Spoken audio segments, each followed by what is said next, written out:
destilando essa liderança em nível local,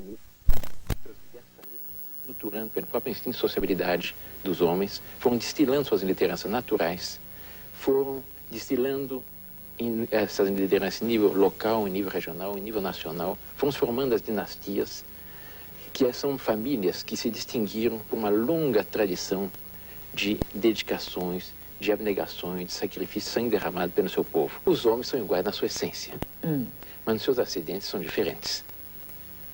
Não há dois homens inteiramente iguais um ao outro. Um tem vocação para ser advogado, um outro para ser uma brilhante apresentadora de televisão, outro nasceu príncipe. O que foi? O senhor está dizendo que a sua vocação é a de príncipe? A de príncipe. Isto é uma vocação? É uma vocação, é uma missão histórica pelo bem do Brasil. Que nós nascemos, não. A diferença que existe entre um príncipe e um cidadão comum é que não existe para si. Ele existe para o serviço da nação.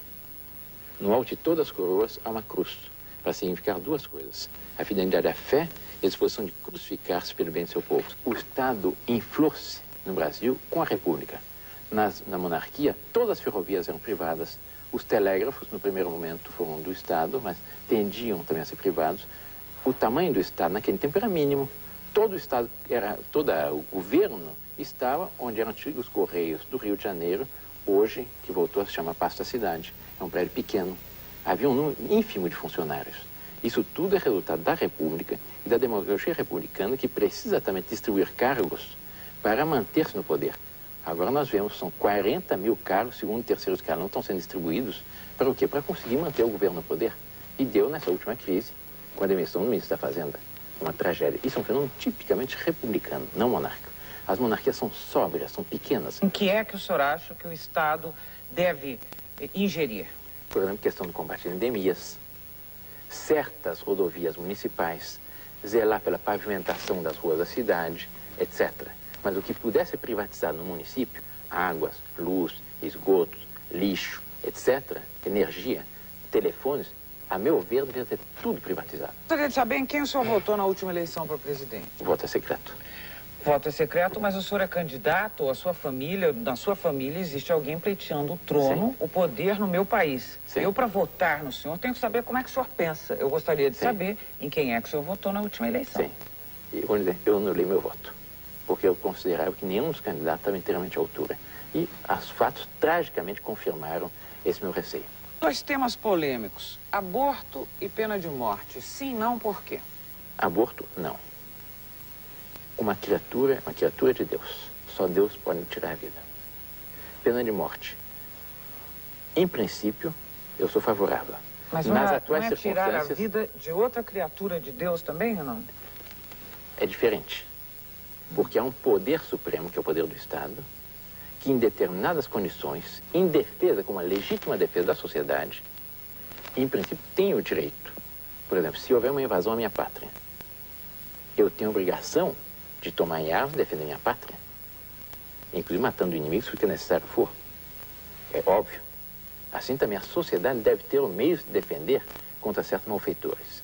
Isso a lei de Deus sempre admitiu, basta ver as Sagradas Escrituras. Entretanto, eu acho nas circunstâncias atuais do Brasil uma coisa discutível. Nós estamos falando aqui da exposição de pessoas públicas.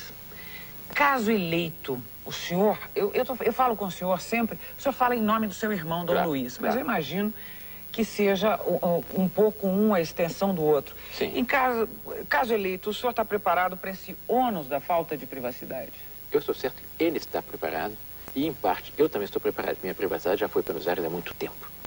Desde que começou essa campanha pelo plebiscito, acabou minha vida privada. E o senhor não viu nada ainda, Dom Bertrand. Eu sei, mas a vida é muito dura. A vida de príncipe é difícil, não é fácil. Viajar continuamente. Na semana passada, 6 dias, eu não dormi 2 dias na mesma cama. Agora, o senhor acha que é isso mesmo? Que é um ônus e mas esse ônus que o príncipe deve, é o sangue que o príncipe deve derramar pela sua pátria. O senhor acha que o que está acontecendo, por exemplo, na Inglaterra, é inevitável mesmo, é isso? Eu acho inevitável, é lamentável que houve na Inglaterra, mas, aliás, é interessante ver. Na Inglaterra, apesar de toda a crise que houve na família real, a política inglesa não se abalou. A Bolsa de Londres não caiu nem 1%, não se moveu. Pelo contrário, continuaram os negócios com toda naturalidade. O que houve na Inglaterra é que certos jornais de imprensa marrom puseram um microscópio sobre uma pulga e parece um dinossauro. Eu gostaria de fazer agora uma pergunta diferente. Dom Bertrand, na sua família, quem pleiteia o trono, como eu já disse, é o Dom Luís, seu irmão mais velho, que é solteiro e confessamente casto. E aí surge aqui uma questão política. Quem vai ser o herdeiro do trono? Em primeiro lugar, todo solteiro pode casar-se. O fato de ele ser confessamente casto mostra a coerência dele com os princípios católicos dele. Se ele não vier a casar-se, ou casando não tenha filhos, o segundo na sucessão sou eu. Se eu não tiver filhos, há meu irmão Antônio. O senhor é solteiro também? Sou solteiro também. O senhor também é casto? Também, graças a Deus. É mesmo? Sim. O que é isso? É uma opção ou é mesmo uma diretriz de educação? Tem a ver com a TFP? O que foi isso? Tem a ver com a minha fé católica apostólica romana, com o sexto mandamento da lei de Deus. Só. Sim. É uma questão pessoal. Graças a Deus, eu tenho a consciência tranquila e, se Deus me chamar nesse momento, eu estou pronto a me apresentar diante de Deus. E não tenho nada a me recriminar e tenho certeza que receberei o prêmio dessa minha virtude. É uma virtude, é a virtude da pureza. Bom, então, com relação voltando à descendência, está meu irmão, Antônio, já tem 4 filhos. Além do meu irmão Antônio, tem... Seria o terceiro, viria depois do senhor. Depois do meu irmão vem os 4 filhos dele, que são os 4º, 5º, 6º e 7º. Depois vem minhas 4 irmãs. Tem 4 irmãs na linha de sucessão ainda. Portanto, a sucessão está super garantida no Brasil. Não há nenhum problema. Vamos agora falar de símbolos do poder. Onde e como, na sua opinião, deveria viver o rei e por quê? Eu não vejo nenhuma razão para mudar a capital novamente. O rei tem que estar na capital do seu país, no centro, no coração do seu país. No momento, a capital é Brasília. Aliás, já estava nos planos do Império a mudança da capital do Brasil Central. E onde viver em Brasília? O imperador deveria, em princípio, no Palácio Alvorada. É isso, quer dizer, não, eu tô falando dos símbolos mesmo do Estado. Não há problema nenhum. Quando a gente pensa... Eu não acho o Palácio Alvorada uma maravilha. Quando a gente pensa em reis, em rainhas, a gente imagina o castelo, o palácio. Então, eu estava querendo que o senhor definisse esse também. O senhor acha que esses símbolos são importantes? Fundamentais. Fundamentais. Fundamentais. A pompa e a circunstância, a pompa é e isso? Circunstância. E é o que o povo gosta. Diz o Joãozinho 30, quem gosta de miséria no Brasil é intelectual. O povo gosta de esplendor. E tem toda a razão. Basta ver o carnaval. Gostaria de saber em que o senhor trabalha e se o senhor tem algum tipo de rendimento propiciado pelo fato de ser da família real. Não. Pelo fato de ser da família real não tem nenhum rendimento. A República confiscou todos os bens. Papai, quando voltou ao Brasil, praticamente estava pobre. Foi um português rico que deu uma casa no Rio de Janeiro, no centro, que ele vendeu e comprou uma fazendinha no Norte do Paraná de 63 alqueires, onde nós fomos educados. Uma educação sóbria, trabalhando, muitas vezes com as próprias mãos. Nós tínhamos que ajudar na colheita de café, na distribuição de leite e muitas outras coisas, o que nos deu uma experiência da vida que hoje nós damos valor. A escola da vida, que vale muito mais que um curso universitário. Nós não fomos criados a cheque, fomos criados no trabalho vivo, no contato com o povo brasileiro. E conhecemos, por causa disso, a realidade do povo brasileiro melhor do que muitos outros brasileiros. Para nós, eu agradeço a Deus a pobreza do meu pai. O senhor trabalha com o quê? Eu sou advogado, me formei no Largo São Francisco, na Faculdade de Direito da Universidade de São Paulo, no Largo São Francisco. Eu participei de conselhos consultivos de empresas. Eu recebi algumas heranças, tenho meus meios de vida hoje em dia e tenho meios, graças a Deus, de poder me dedicar full time nessa tarefa de coordenação desse magnífico surto monárquico que está se realizando no Brasil no momento atual. Dom Bertrand, só uma voltadinha para trás. Pois não.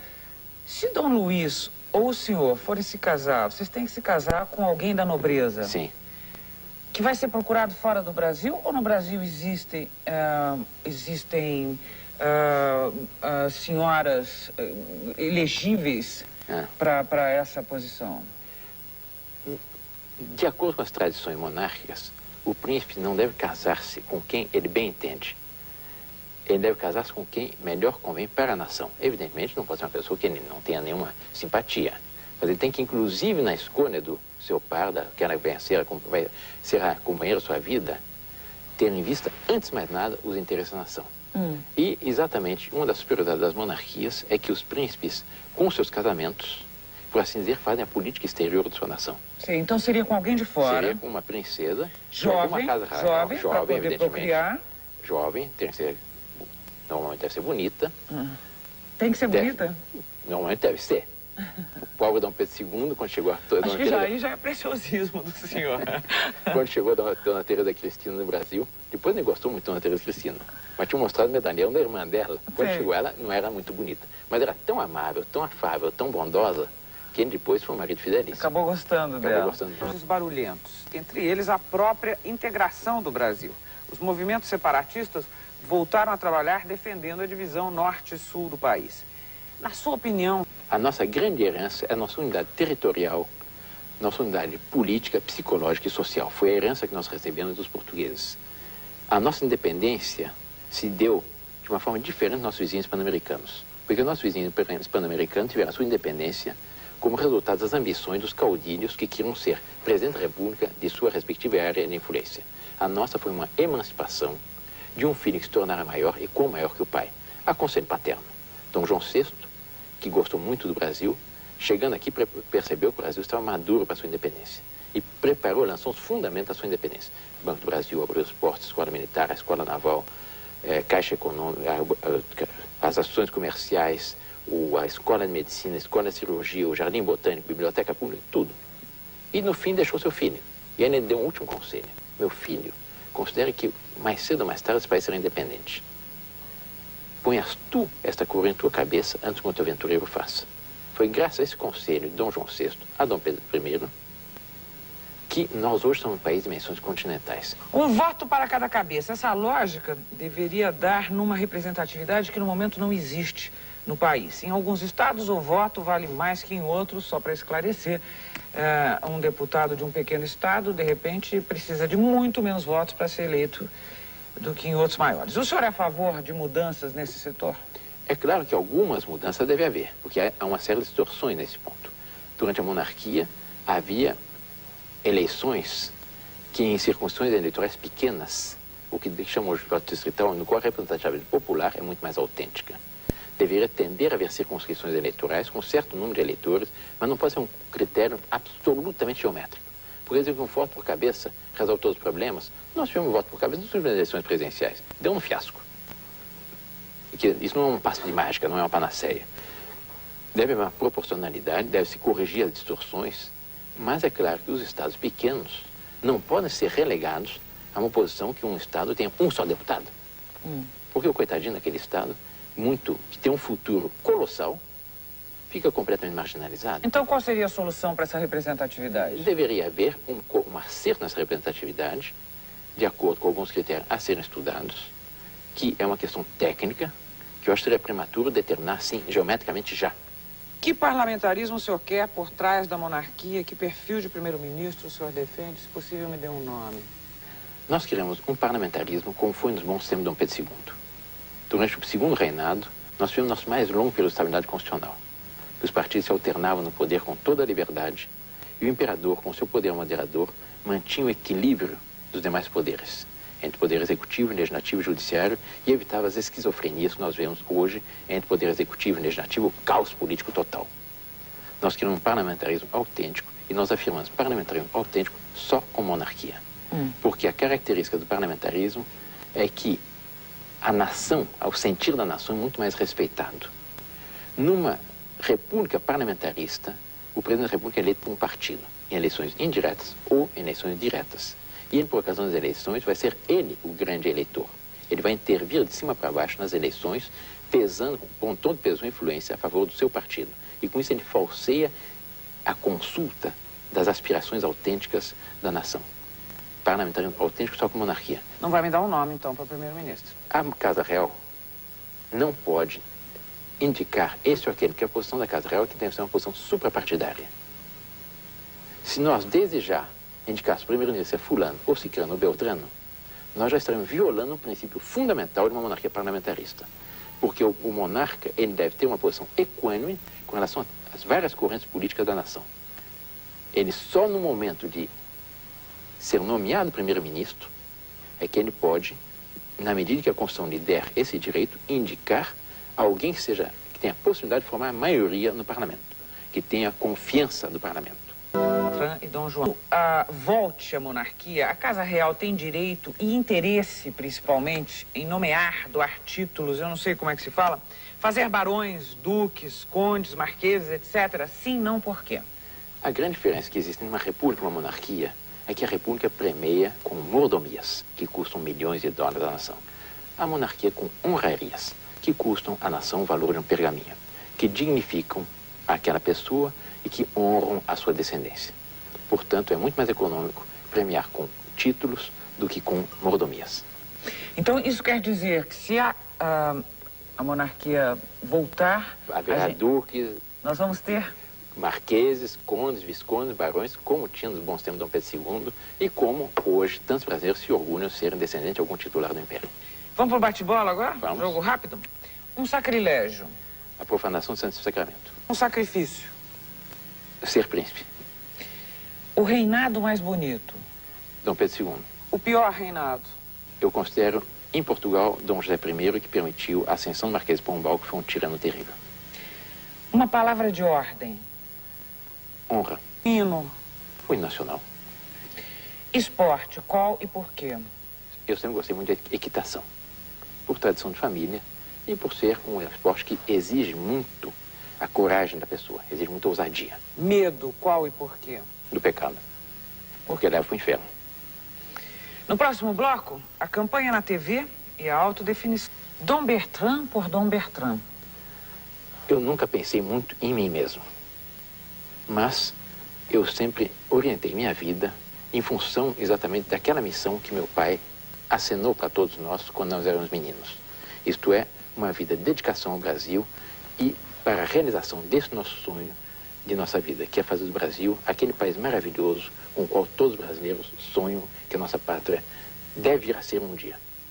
Essa é a nossa missão. Nós vamos nos sacrificar, dedicar, inclusive derramar nosso sangue, se para isso for necessário, para que o Brasil venha a ser esse país maravilhoso. Um país cristão, um país forte, um país que haja justiça para todos, um país que é uma distribuição de rendas, como era no Império, que era muito mais justa do que a atual, que não haja distorções todas, e um país no qual, sobretudo, que se haja um ambiente, que é a principal característica da monarquia, um ambiente no qual se tem em vista que uma nação é, antes de mais nada, uma grande família com destino em comum a realizar, onde se cria uma mentalidade que tende a estimular a virtude do seu povo e a inibir os seus maus sentimentos, dando assim muito mais liberdade, muito mais autenticidade, muito mais organicidade, e assim fazer com que os brasileiros possam realizar, cada um e todos no seu conjunto, essa vocação maravilhosa que nós temos.